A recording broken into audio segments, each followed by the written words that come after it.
রুদ্রপুর গ্রামে বাস করত কাশেম ও তার পরিবার। কাশেম ছিল খুব গরিব। সে গরিব হলেও তার মনটা ছিল খুব উদার। গিন্নি, কই গো তুমি?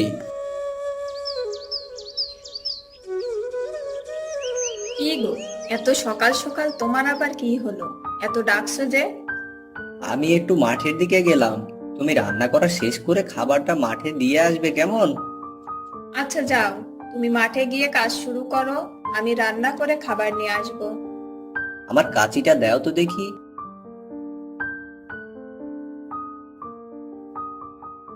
মা আর ময়না কোথায়? এখনো ওঠেনি নাকি ঘুম থেকে? মা আর ময়না শুয়ে আছে এখনো। আচ্ছা ঠিক আছে, আমি গেলাম তাহলে। আচ্ছা যাও। কাশেম মাঠের দিকে হাঁটতে লাগলো। যেতে যেতে তার সাথে দেখা হলো রহিমের। কি গো করিম ভাই, এত মন খারাপ করে কোথায় যাচ্ছ? কি হয়েছে তোমার? আর বলো না ভাই, আমার মেয়েটার খুব শরীর খারাপ। কি আর করবে ভাই, ডাক্তারের কাছে নিয়ে যাও, দেখবে ভালো হয়ে যাবে।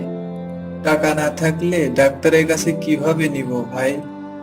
সে কি ভাই, তাই বলে কি টাকার অভাবে মেয়েটিকে ডাক্তারের কাছে নিবে না? তাছাড়া আর কি করব ভাই, টাকা ছাড়া তো কোনো ডাক্তার ওষুধ দিবে না। তাহলে তো বড় বিপদ দেখছি।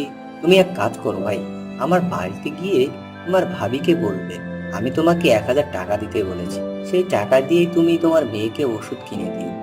তোমাকে যে কি বলে ধন্যবাদ দিব ভাই, তুমি আমাকে খুব বাঁচালে। আরে আরে ভাই হয়েছে, আর কথা না বাড়িয়ে আমার বাড়িতে গিয়ে তোমার ভাবিকে বলে টাকাটা নেও, গিয়ে যাও। আচ্ছা ঠিক আছে ভাই, আমি তাহলে ভাবির কাছ থেকে টাকা নিয়ে বাজারে গিয়ে ওষুধ নিয়ে বাড়ি যাই। আচ্ছা যাও। করিম সেখান থেকে কাশেমের বাড়ির দিকে রওনা দিল, আর কাশেম মাঠের দিকে চলে গেল।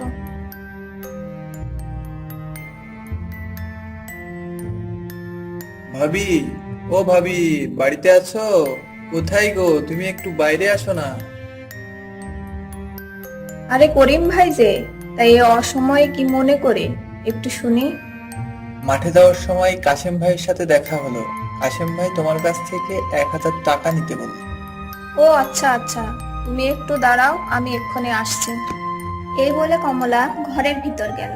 ঘর থেকে টাকা এনে করিমকে দিল। এই যে ভাই, টাকা নেন। আচ্ছা ভাবি, আমি এখন চলি, কেমন?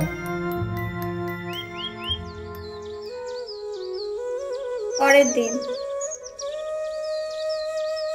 ওগো শুনছো, মেয়েটা যে বায়না ধরেছে, মেয়েটার নাকি নতুন জামা লাগবে। কাল সারাটা দিন কান্না করেছে জামার জন্য। তুমি তো সবটাই জানো গিন্নি, যে রোজগার হয় তাতে বাজার করতে আর মার ওষুধ কিনতেই তো সব ফুরিয়ে যায়। সবই তো বুঝি, কিন্তু মেয়েটাকে তো কিছুতেই বোঝাতে পারছি না।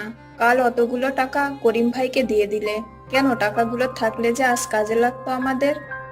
চিন্তা করো না গিন্নি, মানুষ বিপদে পড়লে উপকার করতে হয়।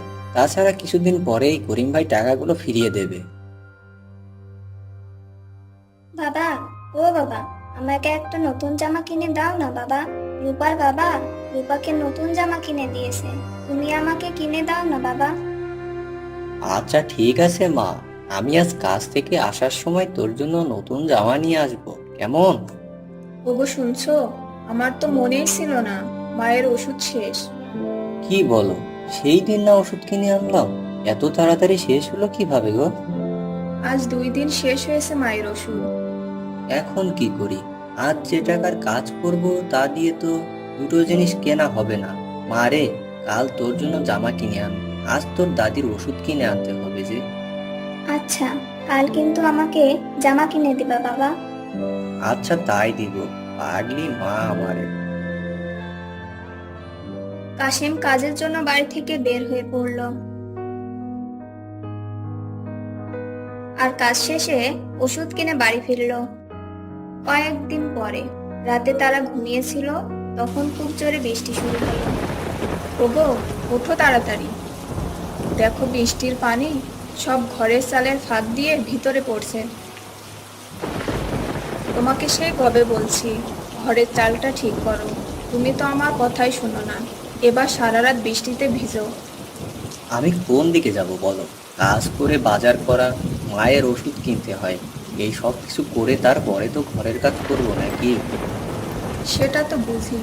দেখো বিছানার উপর পর্যন্ত পানি পড়ছে, আর মা আর মনি ওই ঘরে আছে, ওই ঘরে তো আরো বেশি পানি পড়ছে।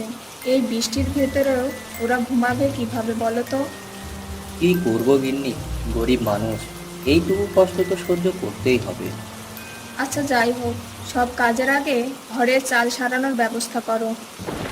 আচ্ছা যাই হোক, কাল সকালে করা যাবে, এখন তো কিছু একটা করো। হুম, যেখানে যেখানে পানি পড়ছে সেখানে সেখানে দিয়ে রাখছি। আচ্ছা আচ্ছা, তাই করো।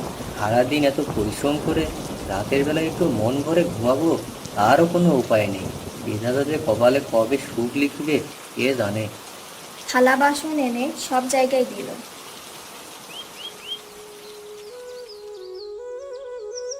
পরের দিন সকালে গিন্নি, ওই গো, ছাতাটা দাও তো।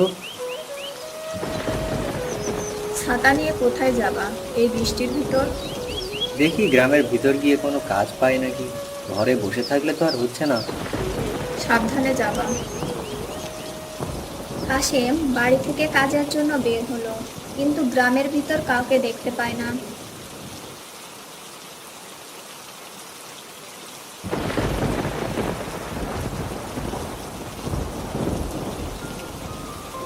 কোথাও তো কাউকেই দেখছি না। এই বৃষ্টির ভিতর কেউ তো বাইরেও নাই। কি যে করবো এখন কিছুই বুঝতে পারছি না। যাই দেখি আর একটু গিয়ে কোনো কাজ পাই নাকি। কিছু পথ যেতেই তার সাথে দেখা হয় রহিমের। কি গো কাশেম ভাই, এই বৃষ্টির ভিতর কোথায় যাচ্ছ? কোথায় আর যাবো ভাই, কোনো কাজ নাই, রোজগার নাই, ঘরে খুব অশান্তি, তাই এই বৃষ্টির ভিতর বের হয়েছি। যদি কোনো কাজ পাই। সেই সকাল থেকে ঘুরছি কিন্তু এখনো কোনো কাজ পাই নাই। তুমি কি আমার একটা কাজের ব্যবস্থা করে দিবে? ও এই ব্যাপার, কাজ পাচ্ছ না? তবে কাজ একটা আছে, কিন্তু বৃষ্টিতে ভিজে করতে হবে। পারবে তো তুমি এই বৃষ্টিতে ভিজে কাজ করতে? হ্যাঁ হ্যাঁ, পারবো। তা কি কাজ ভাই? পুকুর কাটার কাজ ভাই। এই বৃষ্টির ভিতরে এই কাজ কি করতে পারবে তুমি? হ্যাঁ হ্যাঁ ভাই, পারবো। তা কত টাকা দিবে আমাকে তাই বলো।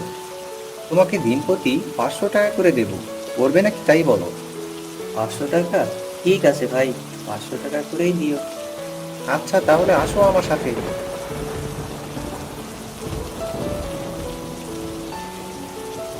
কাশেম ভাই, এই যে এখানে কোদাল আছে, তুমি এখানে বড় করে পুকুর কাটতে থাকো।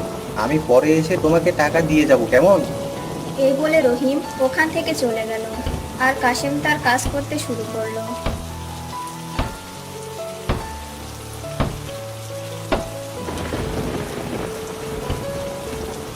কিছু সময় পরে কাশেম ভাই, তোমার কাজ কি আজ শেষ? হ্যাঁ গো রহিম ভাই, আজকের মতো কাজ শেষ।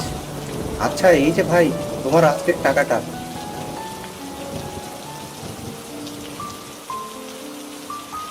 আজকের টাকা দিয়ে তো বাজার করলাম, এই দিয়ে তো কিছুদিন চলে যাবে। কাল থেকে কিছুদিন কাজ করে ঘরের চালের কাজটা শেষ করে ফেলতে হবে। রাস্তা দিয়ে যাওয়ার সময় সে দেখলো একটা বুড়ি রাস্তার পাশে বসে কান্না করছে। এ কি বুড়িমা, তুমি এখানে বসে কান্না করছো কেন? তোমার কি হয়েছে? আর বলো না বাবা, আজ কয়দিন হলো কিছুই খাই না।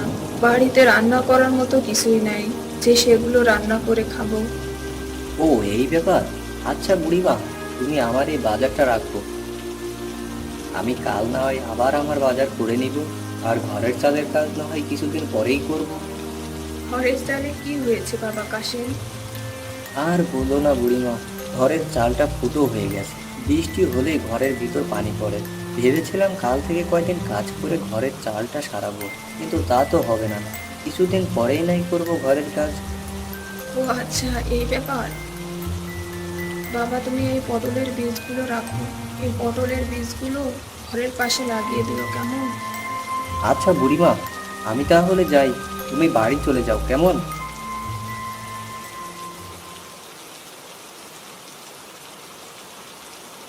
গিন্নি, ও গিন্নি, কোথায় গেলে গো? কি গো, তোমার আসতে এত দেরি হলো কেন? আর তুমি বাজার করে আনো নাই? কাশেম তার বউকে সব খুলে বলল।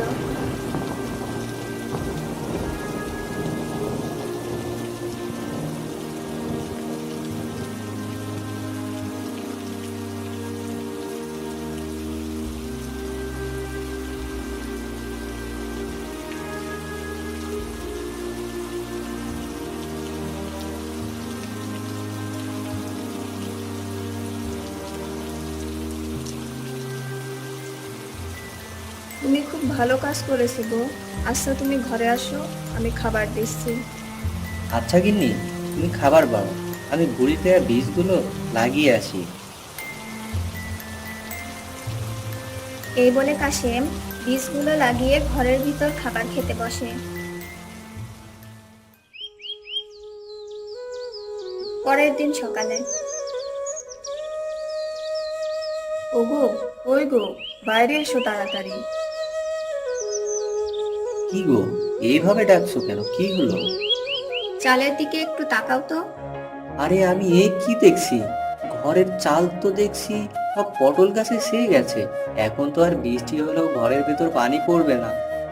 কিন্তু একদিনে এটা কিভাবে হলো গো? ঠিকই তো গিন্নি।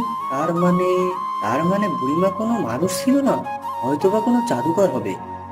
সে যাই হয় হবে, কিন্তু সে তো খুশি হয়ে আমাদের এই পটলের বীজগুলো উপহার দিয়েছে। দেখো ঘরটা এখন কত সুন্দর লাগছে। গিন্নি, তবে বুড়িমা আমাদের অনেক বড় উপকার করলো, কি বলো গিন্নি? এখন থেকে আর বৃষ্টি হলে আমাদের ঘরের ভিতরে পানি পড়বে না। হ্যাঁ গো হ্যাঁ, তুমি ঠিকই বলেছো। এই জন্যই মুরব্বীরা বলে, মানুষের সাহায্য করলে একদিন না একদিন নিজেরও ভালোই হয়। এরপরেও আর বৃষ্টি হলে তাদের ঘরের ভিতর পানি পড়ে না। এভাবে এখন তারা তাদের পরিবার নিয়ে সুখী শান্তিতে বসবাস করতে থাকে।